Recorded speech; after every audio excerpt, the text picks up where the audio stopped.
ہمارے معاشرے کا پرابلم یہ ہے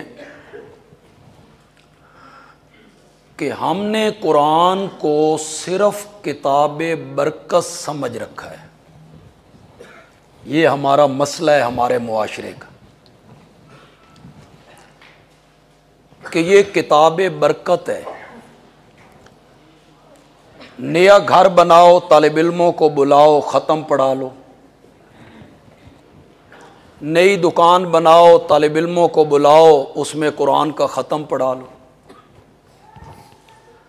اسے ریشمی غلافوں میں لپیٹ کے رکھو، خوشبو میں بسا لو، چوم لو، آنکھوں سے لگا لو۔ قول و قرار کا وقت آئے،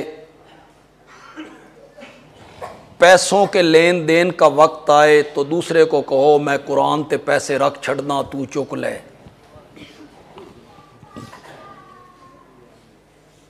یا عدالتوں میں سر پہ قرآن رکھ کے یہ کتاب قسمیں اٹھانے کے لیے آئی تھی۔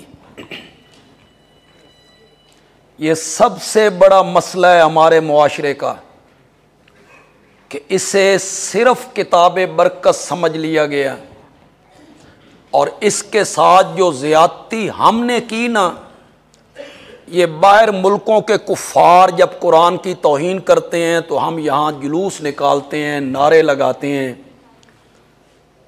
اشارے توڑ دیتے ہیں، کاروں کو نقصان پہنچاتے ہیں، قومی املاک تباہ کرنے لگ جاتے ہیں۔ قرآن کی توہین ہو گئی ہے۔ ہم نے قرآن کے ساتھ کیا سلوک کیا ہے؟ ہم سے مراد معاشرہ ہے، آپ صرف مراد نہیں ہے، مراد کیا ہے؟ معاشرہ۔ ہم نے کیا سلوک کیا اس کتاب کے ساتھ؟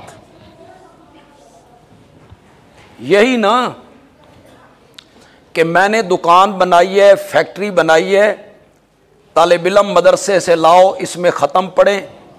سچی سچی بات کرنا، جتنے لوگ یہاں بیٹھے ہو انصاف کی بات کرنا۔ جب قرآن کا ختم پڑھتے ہیں طالب علم، اگر پڑھتے ہیں تو، ورنہ سا طالب علمی گزاری ہے۔